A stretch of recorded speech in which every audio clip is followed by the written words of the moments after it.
All right, all right, all right. Welcome back, welcome in. You found us once again. Shoot the Gap, the Rabbit Hole Fantasy Football Focus Show, here to help you to be gruntled with your fantasy football team and your fantasy football decisions. I am your humble host, Brian the Amigo Baldwin. I am glad that you've decided to join me today. Hope you're having a fantastic day and everything's going well for you.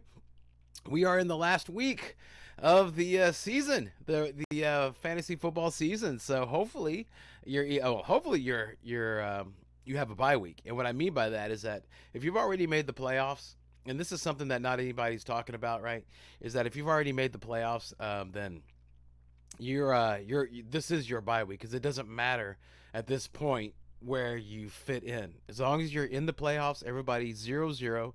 Even the number one guy, he goes back to 0 unless that guy or gal has an actual bye week, meaning that they're off next week. But if you're playing in the playoffs next week and you're already in, you have a bye week.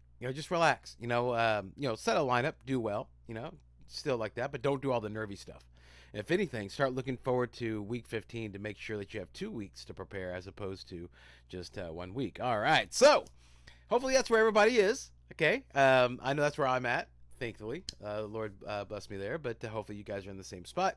But this is the 144th show of Shoot the Gap, and it's December the 7th, all right, Pearl Harbor Day. So, and I have a great show for you today. So today, I'm going to be talking about some news. We're going to talk about of course, the Shooter Sees Fire for Thursday night. Also going to go over some players. We're going to talk about some players. I know the waiver wire is already run pretty much. So let's talk about what you got. Okay, and maybe some players that we might want to think about just dropping if they're already on your roster. And then, of course, I have some thoughts about the Monday night football game. But before we do that, let's go ahead and make sure and thank the supporters of our show, High Volume Music Radio, and of course Sports Host app. On High Volume Music Radio, though, that's the one I always like to talk about for a couple of reasons. First of all, it's a local radio station. All right, so High Volume Music Radio is a radio station. You can find them on highvolumemusicradio.com. You can also check them out on their Facebook page. You can stream it live there, or you can download the free High Volume Music Radio app. Yeah, so you can check that out. You get all types of incredible music 24/7, and also and whenever they're not playing incredible music, they have some amazing shows. Like I was telling you before, Monday Mixtape, Rock and Roll Radio, Blame It on the Boogie, and of course my show, Drive Time Sports with Charlie and Brian. It's a live interactive sports show. It's every Thursday between 4 and 6. So that's in the Thursday afternoon, right before the Thursday night game. So if you have any questions about fantasy football, or if you just want to hang out, if you just want to just listen to the show, listen to me talk about sports, then make sure to check that out. That's every Thursday, 4 to 6 on the High Volume Music Radio app. All right, so let's go ahead and let me go and get started on my thoughts with the Monday night football game. I know that we've already seen it, and here we are sitting at Wednesday, and you're like, okay, well, why are we going to talk about something that happened 2 days ago? 2 days ago in fantasy football is like an eternity. But let's go ahead. There are some things I wanted to point out. Okay, as you already know about the come from behind win by Tampa Bay. Where they beat New Orleans 17-16. But I wanted to talk about each team real quick. Okay, and just basically the players that are fantasy relevant, and what we think of them. So, or just little points. Chris Olave. Okay, Chris Olave actually had kind of a down game. And he had 4 receptions for 65 yards and no touchdowns. So hopefully you weren't counting on him to get you to the next, to get you into the playoffs, because he had a serviceable game, but not what you're hoping for, especially playing against how the Tampa Bay Buccaneers defense have been playing. Taysom Hill, Voldemort, the actual Voldemort. Yeah, this one, we've been calling this guy Voldemort for 2 years now. If you've been watching this show, you can go back to the archives.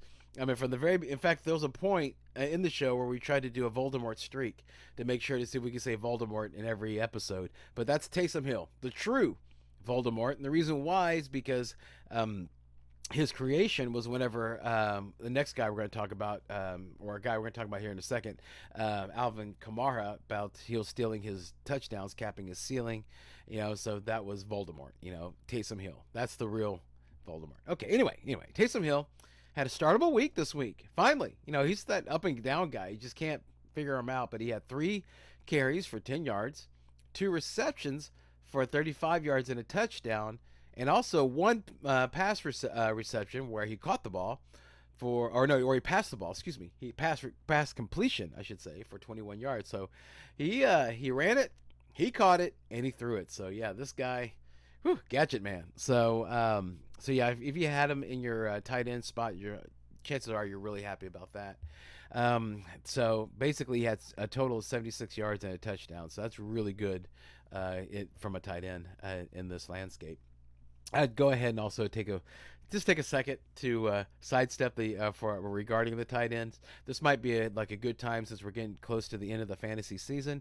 You might want to go and talk to your league, talk to your commissioner about maybe getting rid of that tight end spot, maybe putting in another flex, because come on, man, it really is Kelsey, and then everybody else is screwed. Like, if you don't have Kelsey, you're screwed. And that's not fun. That's not fair, and that's not the way fantasy football should be. And that's also why the show's a proponent of open waiver wires, because we want it to be fair, want it to be fun, and open waiver wires do that. Yeah, because it rewards people for hard work and watching shows like this. Andy Dalton, he had 28 pass completions for 229 yards and a touchdown. So he did all right. Yeah, but the biggest concern on the Saints is Alvin Kamara.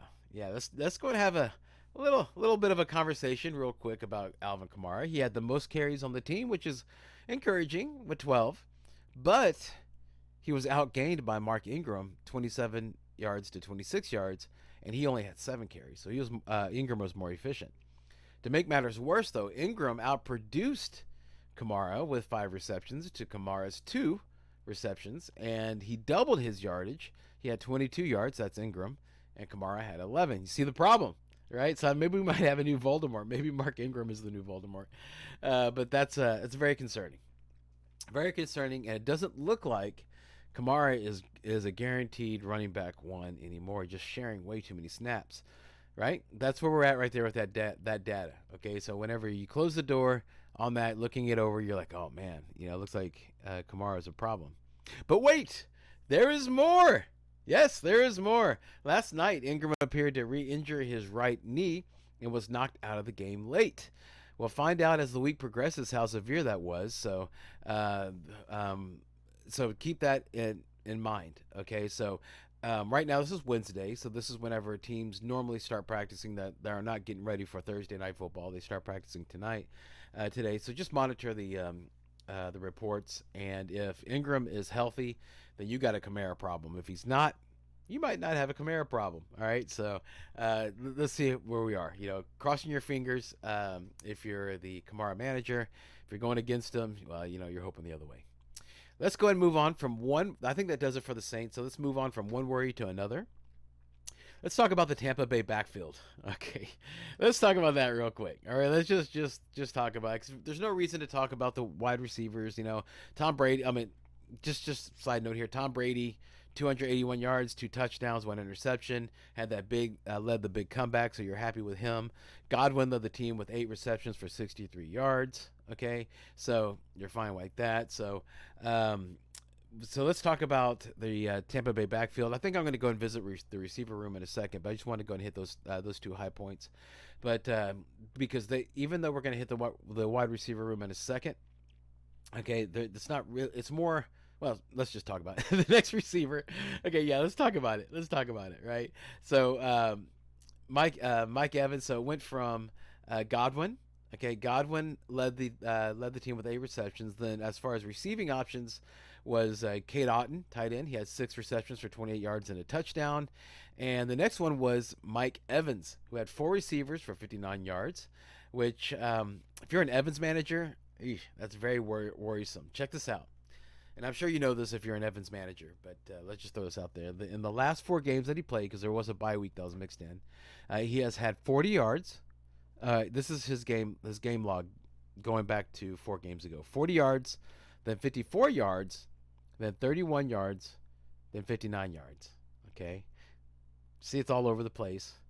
Not what you're expecting. And here's the big number, that he's only had 3 touchdowns the whole year. The whole year! Not in those 4 games, but the whole you're used to him having 3 touchdowns in one game. So yeah, that's a problem there. So Tampa Bay backfield. Let's end it with them. The Rashad White and Leonard Fournette split the carries almost in an exact half. Okay, Leonard had 10 and White had 9. However, Fournette outproduced him 49 yards to 28.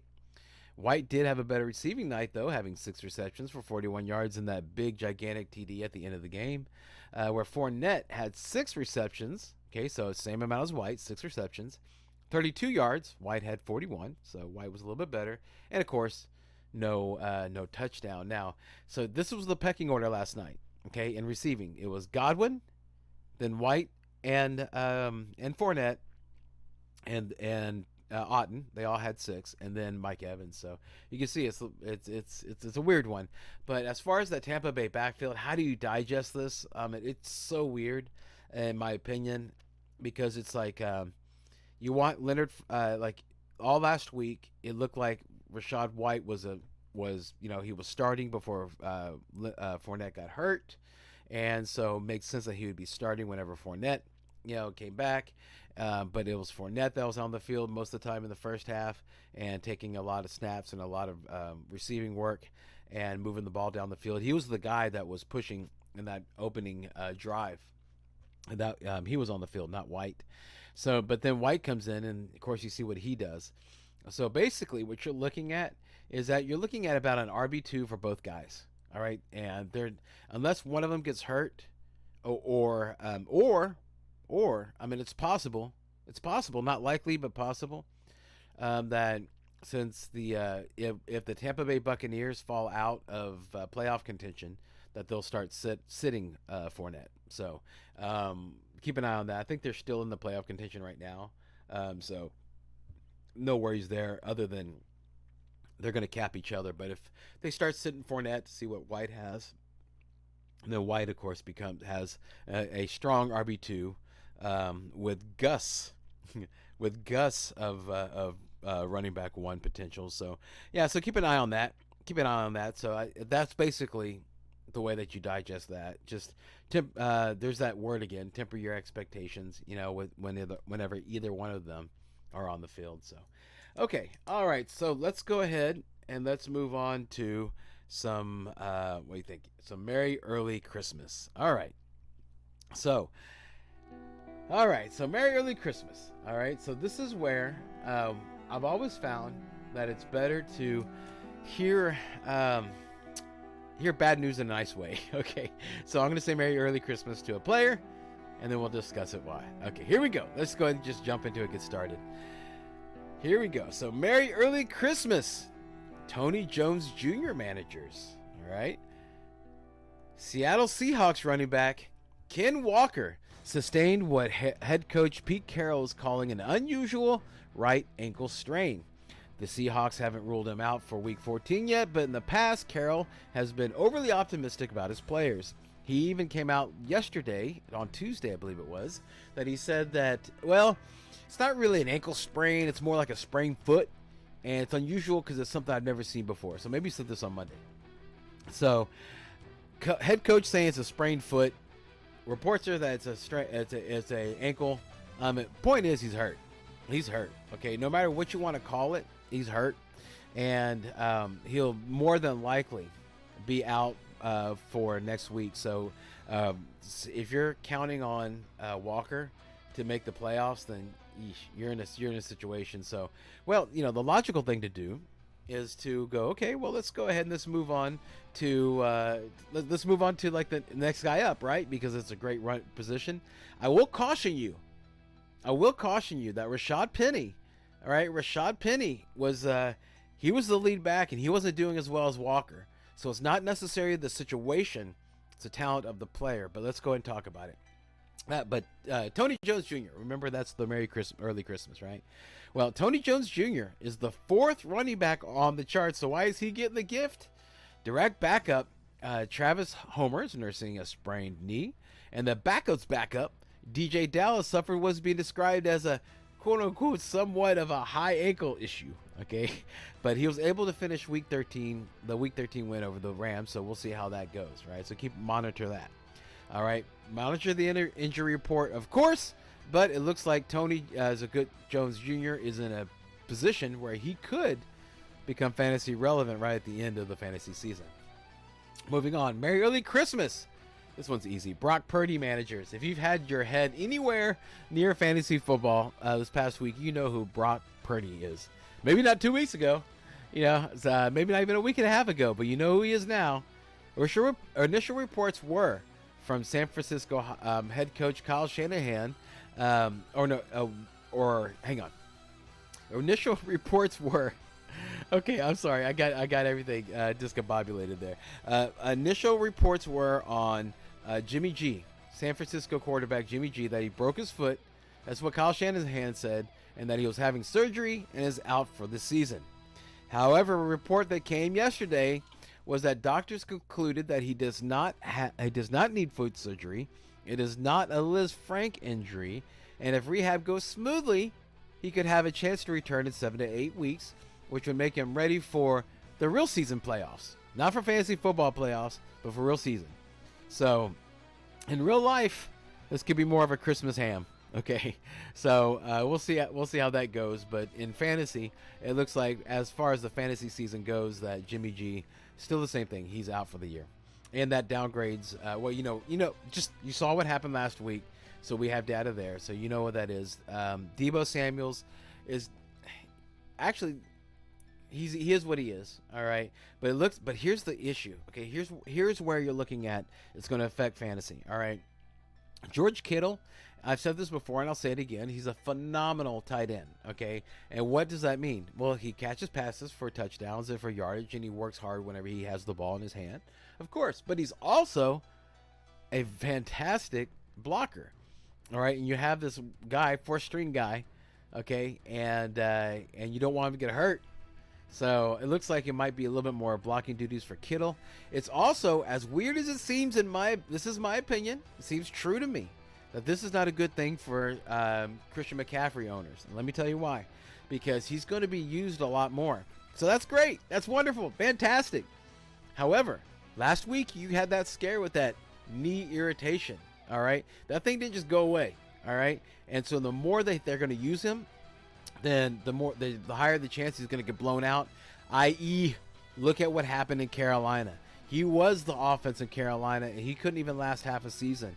Now they brought him over here to San Francisco. They're able to kind of take a little bit of work off of him with Elijah Mitchell, who's now out for the fantasy year. They're able to throw the ball since Jimmy G was a competent quarterback. He's out for the fantasy season. So you can, and whenever that happened, first thing they did was lean on CMC more. So I would be happy but nervous if I was the CMC manager, especially if he carried me into the playoffs and I got that bye week. I'd be really nervous because there's a high, above average chance that week 16 we might be talking about Jordan Mason, or somebody else, on the 49ers as the guy to grab, because CMC might be hurt. We'll see. Only the Lord knows. We'll see what happens. Moving on. Merry Early Christmas, Mitchell Wilcox managers. Yeah, you probably don't know that name. All right, let's go and talk about it. Cincinnati Bengals, Bengals, Bengals, not Bengals, Bengals tight end Hayden Hurst strained his calf in Sunday's game, and according to head coach Zach Taylor, he is doubtful for week 14. In his absence, Mitchell Wilcox played 52 snaps, ran 23 routes, but only garnished one target. However, that usage means that it's only a matter of time before he starts producing. If Hurst's injury is serious, then Wilcox becomes very interesting. It's one of the things where you always want to get a piece of a high-passing, high-volume offense. That's why everybody keeps wanting to find that wide receiver with KC. Same thoughts. All right, last one. Merry Early Christmas, Tyler Huntley managers. Yeah, this one's pretty easy. Again, another one. If you have your head in fantasy, you know what this is. Last Sunday, Lamar Jackson left the game with a knee injury, but after he left, Tyler Huntley took over as the Ravens starting quarterback. He gained 187 yards in the air and ran the ball 10 times, including for the Ravens game-winning touchdown. Huntley had a below average .40 fantasy points per dropback in his limited time last year, but had 1 week as the overall QB1 thanks to 2 touchdowns on the ground and another 2 in the air. The Ravens have a favorable schedule over the next 4 years, including 2 games against the Steelers. Now, so let's take a look at this. Okay, that's exciting, right? Christmas present, yay! Jackson has been diagnosed with a PCL strain in his left knee, which will require 1 to 3 weeks in order to recover, according to Adam Schefter of ESPN. So, he could be back faster than you think. So this could be more of a Christmas ham. Oh, right on. How about that? Right on when the song ends. Come on. Give me some love on that. I should get something on that. All right, let's move on to the news. Is good news. No good news is good news. You ain't got any blues if you ain't got any news. Ha! All right. Okay, that's a little bit. Okay, let's get started with the news here real quick. So let's start out with some news from LA. Now, some of the news is something that you're expecting to hear, and something might be something you're not expecting to hear. So let's get started. Matthew Stafford. Quarterback Matthew Stafford was placed on IR due to a spinal cord contusion, which that sounds scary just saying it, so you can imagine having it. Technically, he could return before the end of the season, but head coach Sean McVay said Monday that the injury isn't a long-term issue, and the QB is expected to have, quote-unquote, a healthy offseason. And this is according to Jordan Rodrigo of The Athletic. This statement means that Stafford's 2022 season is over, which puts an end to a disappointing defense of their Super Bowl title. Now, I've said many times on this show that Sean McVay is the great liar, but in this case, with the way their record is and the fact that Cooper Kupp is out and the fact that, just the O-line's in shambles, there's no reason to throw him out there, especially if you're looking to hopefully go for another shot next year. But this is what they did do. They didn't lay down. They didn't say, "Oh, woe is me," turn on late night television, and eat a bunch of bonbons. Nope. What they did, as reported by Sarah Barshop of ESPN, the Los Angeles Rams have claimed quarterback Baker Mayfield. That shows it right. Quarterback Baker Mayfield off of waivers a day after he was released by Carolina. So the Carolina Panthers, they waived Mayfield on Monday. Okay, and this is something that actually interim coach Steve Wilkes said was a mutual agreement between the two sides. He said that Mayfield asked to be released after finding out he wouldn't be the starting quarterback or wouldn't be the backup in Carolina going forward. All right, so and that's how it happened, and that's how the Rams were able to get Baker Mayfield. The Rams will inherit the remaining $1.35 million on Mayfield's contract.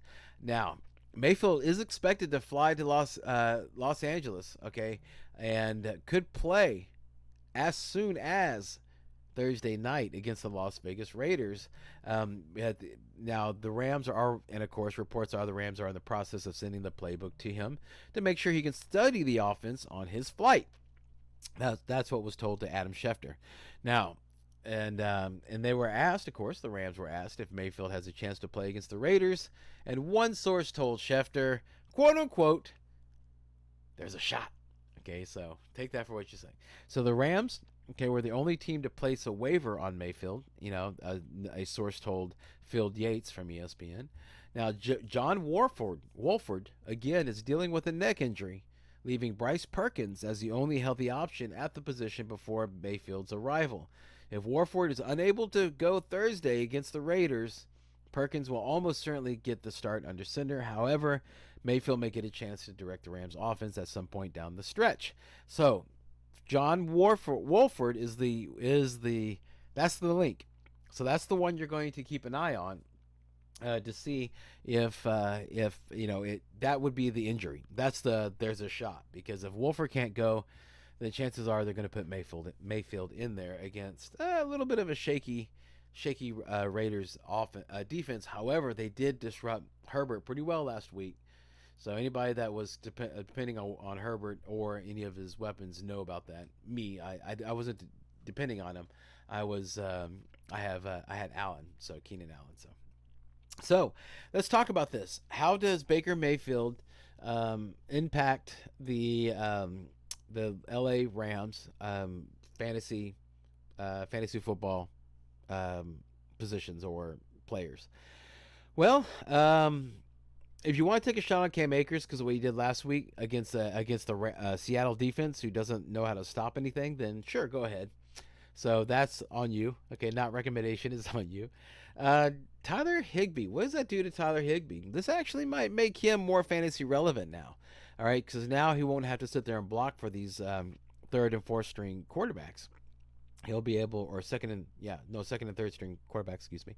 So he'll be able to go out and actually get passes. And Mayfield, once he gets acclimated to the playbook, he should be able to do that. So I guess the only guy that really wins out of this whole thing, in my opinion, is Tyler Higbee. So just keep an eye on that, especially since the tight end position is so bad. Then that's when he becomes fantasy relevant. And again, I want to take this time to encourage you that if you're a commissioner, think about it. If you're not a commissioner, go to your commissioner and say, hey, next year let's get rid of this outdated tight end position. What do you think? So we're not all racing to Kelsey and everybody else, hoping for the best. Let's make it fair. How about we do that? All right, moving on. Reported Tuesday, Darren Waller. That's a name we haven't heard in a while. Remember, he has that hamstring issue. He told Paul Gutierrez of ESPN.com on Tuesday that he's, quote-unquote, on track to be activated from injured reserve next week and perhaps suit up for Week 15 against the Patriots. So Waller's comments seemingly rule him out for playing in this Thursday's game at the Rams, especially since the Raiders have yet to designate him for return from IR. And so don't look at that, but look at Week 15, first week of the playoffs. How are you looking at that? Okay, so I've been a very big proponent, of not starting a player the first week back. Because you might get something like Mike Williams. Even though, remember Mike Williams a couple weeks ago? Man, I'm 200% okay. And the coaching staff coming out, man, Mike Williams looks great. We're going to go ahead and give him a full load. Keenan Allen's the one you should be worried about. But Mike Williams is solid, rock solid. Well, first catch, hurt his, re-injured the ankle, and there you go. Hamstrings can be very, very, very tricky, especially since he's been dealing with this for so long. And if you remember, there was a point whenever he was about to come back, then he re-injured it. All right. However, Keenan Allen being the example again. Keenan Allen had a hamstring that was bothering him for a while. So how do you feel about starting Keenan Allen now? You pretty much trust him, right? Especially against it with his schedule. So, but the first week back from his hamstring, he did all right. He did all right. So I would say that if he starts Week 15, considering the situation, try your best not to start him. But here's the two school of thoughts. Let's just go ahead and talk about it. All right. My advice is not to start him, but let's go ahead and just talk about the school of thoughts. One school of thought: don't start him because you're worried about him getting re-injured. Okay, and not being football ready and blah blah blah. All those things. Right. Start him because look at the tight end landscape. Even if he gets you like 9 points, 10 points, that's pretty darn good for a tight end, right? And this guy has the ability to have gusts up to tight end 1 if he's used really well, right? So especially with Renfro out, and Matt Collins not being what you thought he was, so he could be a good number 2, and that's what you're looking for in a tight end 1 is the number 2 for a team, okay, that's going to be targeted. And Derek Carr has always used Waller as a safety blanket. So if he's not 15, then I would say go ahead and use him on 16 and 17. But there is a case to be made to use him on 15. So just monitor everything, pray about it, and see see how you feel. But make your own call on that. But be at peace whatever decision you make. Moving on, Tennessee Titans wide receiver Treylon Burks was concussed catching a touchdown last Sunday. Head coach Mike Vrabel said Monday that Burks is feeling better, which is a good thing. Good on you there, Burks. Glad you're feeling better. But he's in the concussion protocol.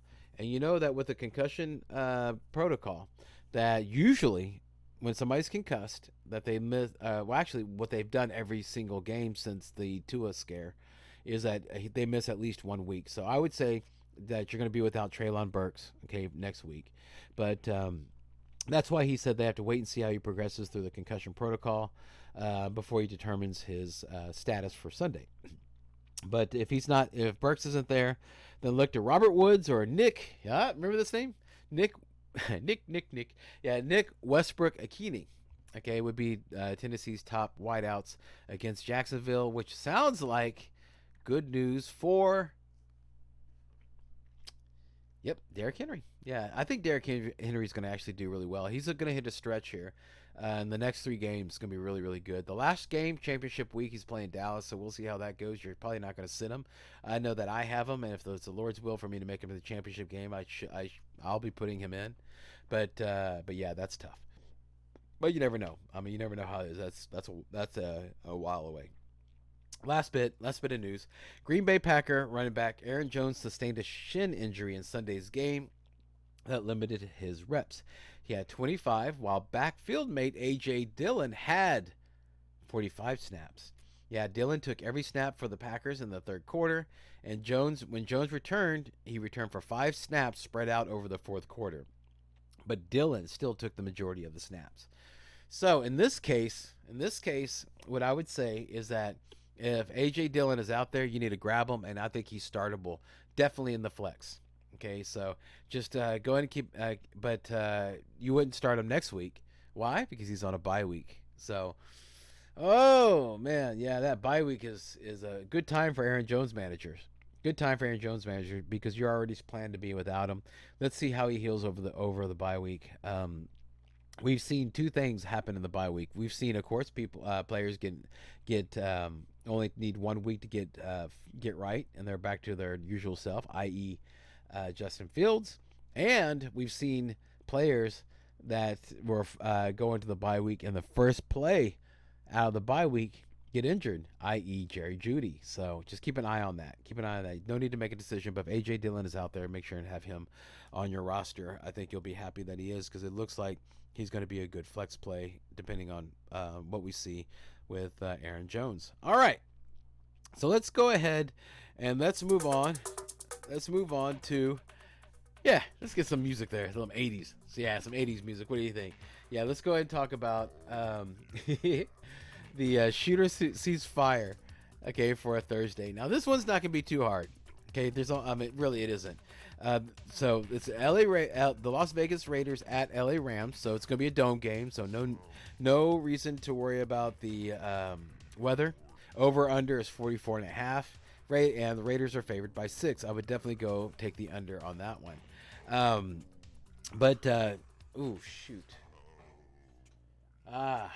No, look. You know what just hit me? Was that I was like, hey, yeah, go and do that. But, dude, remember what, just last week, what Tyler Lockett and DK Metcalf and Geno Smith did to that Rams defense? So I think that actually you could probably take the over. Yeah, there's more of a case for over than there is under, especially since you're looking at, let's say, who you're going to shoot on. Of course, Derek Carr. Devontae Adams? Of course you're going to shoot on him. All right. Daniel Carlson, the kicker? Of course. You know, it's in a dome. Of course you're going to shoot on him. All right. Josh Jacobs, though. Let's talk about Josh Jacobs. You're going to shoot on him if he plays. If he plays, go ahead and put him in your lineup. However, he's listed as questionable, but has been listed as questionable in the last 2 games, and that didn't stop him from dominating, okay? He was listed as a limited participant on Monday, so that means that he's likely to suit up. Now, the one thing I would make sure and tell you, though, all right, to go ahead and just to go and throw this out there, this is the later part of the season. Josh Jacob already has popped up with a calf strain, okay, so they're going to be limiting him, but you could be looking at a situation where he leaves the game. There is a game where he's going to leave, because of this injury. Okay, and it's just what he does. At least that's what history shows.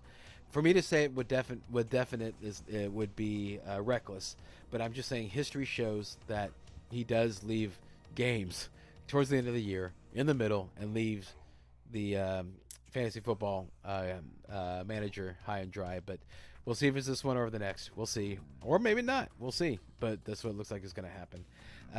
That's the hope you have if you're going against Josh Jacobs. All right. It's like, hey, well, maybe maybe he's not going to be as good. Okay, or if you need the Josh Jacob manager to lose so you can get in the playoffs, there's the hope. Who do we cease fire on? Well, the Rams, everybody, because you're not gonna shoot on anybody. But as far as the Vegas Raiders, I would cease fire on Foster Moreau. He's kind of banged up right now and hasn't really shown out to be really taking reins and taking advantage of Waller being out. And of course the defense, because that thing is like a sieve. I just wouldn't trust it, even against the Rams. All right, look at me, dude. I am doing well ending these segments right before. Right before the right whenever the song ends, man. I'm pretty proud of myself. I'm doing pretty good here.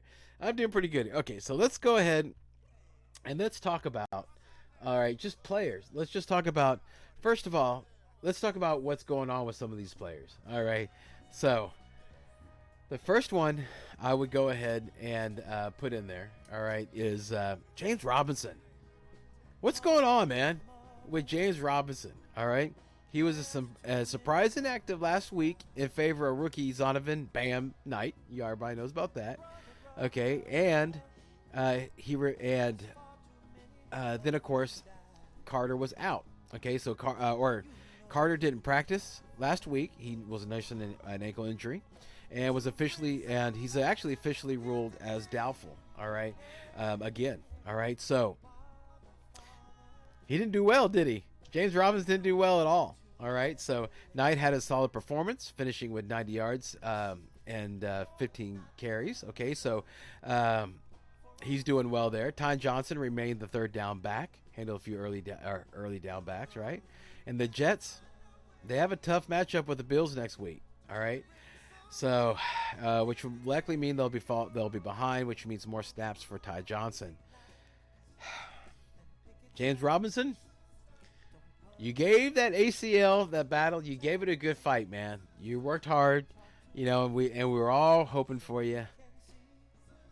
But it's time to move on from James Robinson.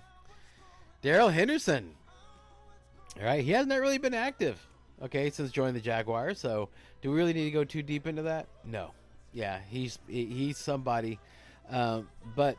And I was going to tell you this. Yeah, he showed up on Jaguars injury report on Friday with an illness. Okay, but it wasn't clear if he was going to be active anyway. ETN set a new career high in snap rate on Sunday at 88%. So unless ETN suffers an injury, Darrell Henderson is not a good pickup. And even then, the Jaguars have a below-average schedule for running backs over the next 4 weeks. So he's really not in the best situation, to be a starter. This one right here, Paris Campbell. Holy mackerel, right? Paris Campbell. He caught 6 passes for 57 yards over the last 2 weeks. He put together 2 great games in October with 17 catches and 127 yards and 2 touchdowns. He's averaged 43 yards per game in the 6 games since then and has 1 touchdown in that time. Now, of course, the Colts are off. They have a bye week next week. Okay, so that means only 3 weeks left where he could be a fantasy starter. And they play the Vikings in week 15, and Minnesota has allowed the 5th most fantasy points to wide receivers. So, this is the way you look at it. Okay, the following 2 matches after week 15 are against teams who rank inside the top 10 at preventing fantasy points to wide receivers. So, if you're not starting Paris Campbell next week, he's a wasted roster spot. So if you want to have him for defense against your opponent, okay, that's cool. Or week 15, I should say. Yeah, you're not starting him week 14, of course not. But week 15, if you want to have him for defense, that's fine. But if something else better comes up, then make sure and check that and work with that. Russell Wilson. All right, let's talk about Russell Wilson. All right, so they held on. A lot of managers held on to him. Okay, with the hopes the situation would improve, but instead, it's gotten worse. Okay, he's averaging 247 passing yards per game over the first 11 weeks, which put him in the top half of the league for passing yards. The biggest problem was passing touchdowns, as he has only had 7. That's the first 11 weeks. Now, the situation has only gotten worse in the last 2 weeks as his wide receivers have suffered injuries. Of course, KJ Hamler is now on IR. Jerry Jeudy played only a limited basis this past week. And Cortland Sutton suffered a hamstring injury and didn't return. If those receivers continue to play despite the Broncos being out of playoff contention, they won't be 100%. All right, the Broncos have the worst schedule for quarterbacks over the next 4 weeks. So, Russell Wilson, brother, yeah, it's time to move on from it. It's time to ride away from Wilson. So yeah, it's unfortunate. I got fished in like everybody else. Okay, I drafted him and it didn't work out. I'm still a Bronco fan, but a sad Bronco fan. All right, and the last one that I want to talk about what's going on. Mike Gesicki. All right, so he's been held without a catch in each of his last 2 games. He had 1 target in each of those last 2 games. He's only had 2 games with over 4 targets this season, which correspond to when he was playing just 60% of Miami's offensive snaps in October due to Durham Smythe's injury. Yeah, that was the mystery. That was the reason why. Gesicki has played over 80% of Miami's offensive snaps from 11 personnel on third downs prior to last week, but only played in 25% of those snaps on Sunday. So his lack of playing time and targets are enough to put him back into the pool, man. There's other things that are out there. I mean, he's goosing you, okay? And I've said this before, that anybody that has a ceiling of 0 should not be on your roster, and definitely should not be in your starting lineup at this point of the season. And just to add a little bit more on Gesicki, the Dolphins have a below average schedule for tight ends going forward. All right. So, wanted to go ahead and take a moment. Okay, wanted to go ahead and take a moment and talk about maybe these are some players that you either missed out on in the waiver wire, or you've picked up, or could still be out there in the pool, because the waiver wire is less competitive now.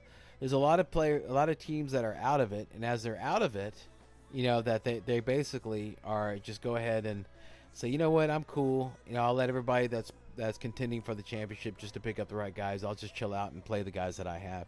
Not going to quit, but just not going to play, do pickups. I recommend playing to the end. Just play as hard as you can to the end. If you got a game to play, you play as hard as you can, because you gain respect from other fantasy football players by doing that. Okay, so let's go ahead and talk about. I'm not going to restart the song. We've heard what's going on enough. I love the song. I love Marvin Gaye. Come on, we only got a few things to talk about, and then we're about to close out the show anyway. All right, so here we go. James Cook. All right, let's just talk about this real quick. Devin Singletary. Okay, so he was used. James Cook was used much more of a run in the running back rotation this week compared to weeks past. Singletary started their Thursday night game, but it was Cook that finished with more carries, rushing yards, receptions, and receiving yards. All right, so 3 of the Bills' next 4 opponents are in the league's top half at preventing fantasy football points to running backs. So it might not be safe to trust Cook just yet. Okay, and and you're not sure that if this game plan was just a one-time thing, but just keep. He's somebody that would be good to have on your roster, but don't put him in your starting lineup just yet. Okay, just make sure if he keeps this role, then he could be safe to be started in the fantasy playoffs. So pick him up, take a look at him, and just don't be afraid to drop him if you have to. Okay, there is that Nyheim Hines that kind of hangs around there. So let's just see what's going on. Let's just see what's happening. One thing I'd also caution about. And this is something that if Tampa Bay makes it to still fantasy or still playoff relevant, and same thing that would happen, of course, with the Bills. They're absolutely playoff in normal season playoff relevant. That what you can see is with these coaches is they tend to lean more on veterans than they do on rookies. This happened with Kansas City last year with their running back situation, and then it could quite possibly happen in Buffalo with Nyheim Hines, and it could quite possibly happen when Tampa Bay with Leonard Fournette. So just keep an eye as teams fall out of playoff contention, then they're more apt to start playing the rookies, it seems, and as they get closer and closer to playoff contention, they seem to be more apt to play the veterans. So just keep an eye on that. Darius Slayton. Let's talk about Darius Slayton real quick. He caught 6 passes for 90 yards in the Giants' tie with the Washington Commanders. It was his 5th straight game over 60 receiving yards. He's gained 400 receiving yards since week 8, despite the Giants having their bye week in that time.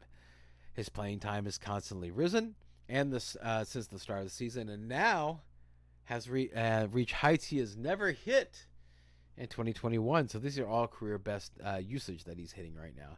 The Giants do have the worst schedule for wide receivers over these next 4 weeks, but it's also near impossible to find a number 1 wide receiver on a winning football team available on the waiver wire. So if he's out there, make sure and hold on to him. Again, hopefully you don't have to depend on him, but if you do have to depend on him, then his playing time is increasing. So it's a little bit of a you're squeezing it a little bit.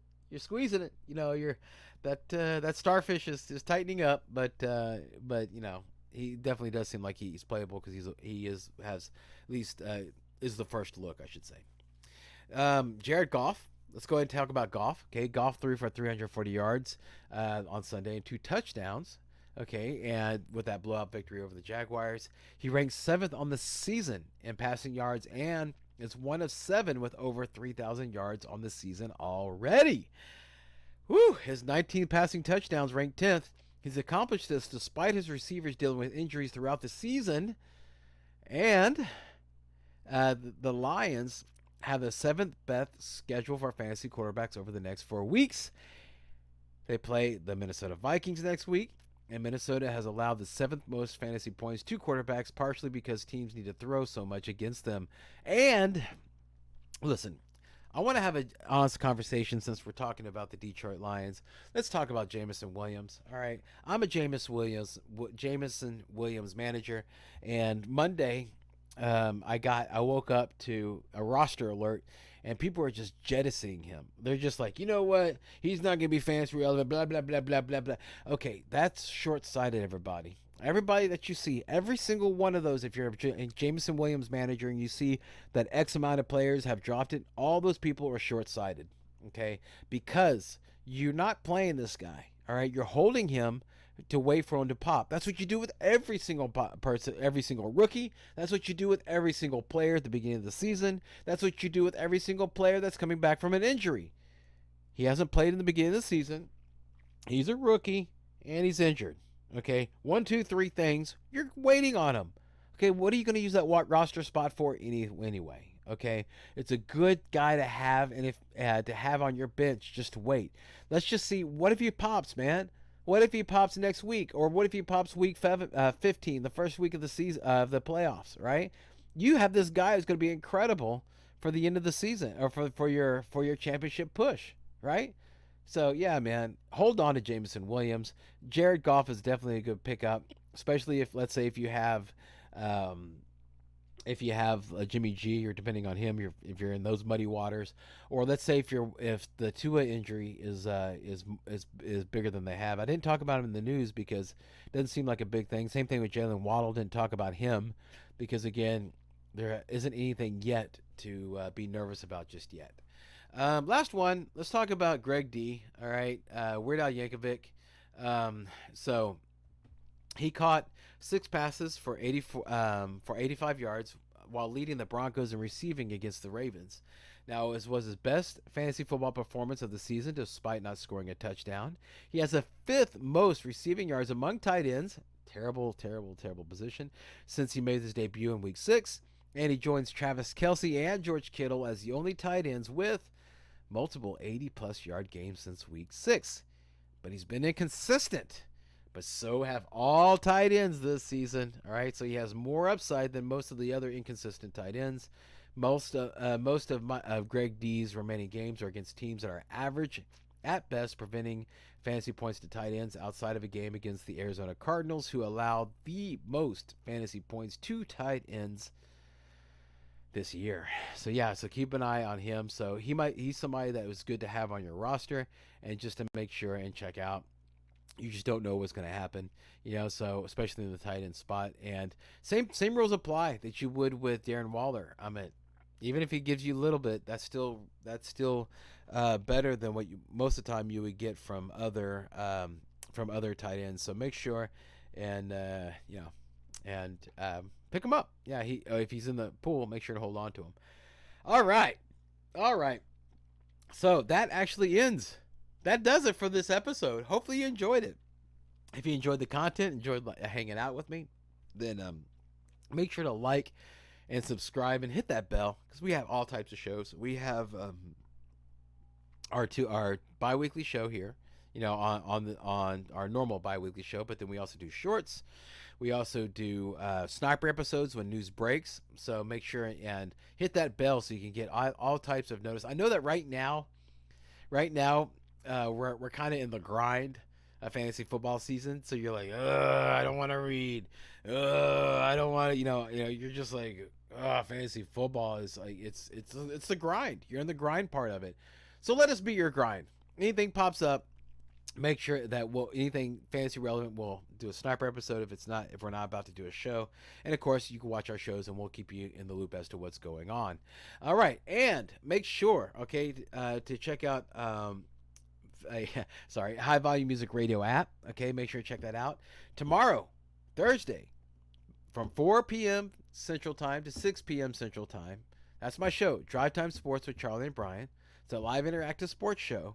I give out the number on the show, so make sure on the High Volume Music Radio app, download it and check it out, or you can check it out at highvolumemusicradio.com, or you can stream it on Facebook on their Facebook page. But yeah, if you have any fantasy football questions, I'd encourage you to give me a call, or just if you want to talk about sports, or if you just want to hang out and just listen to somebody talk about sports.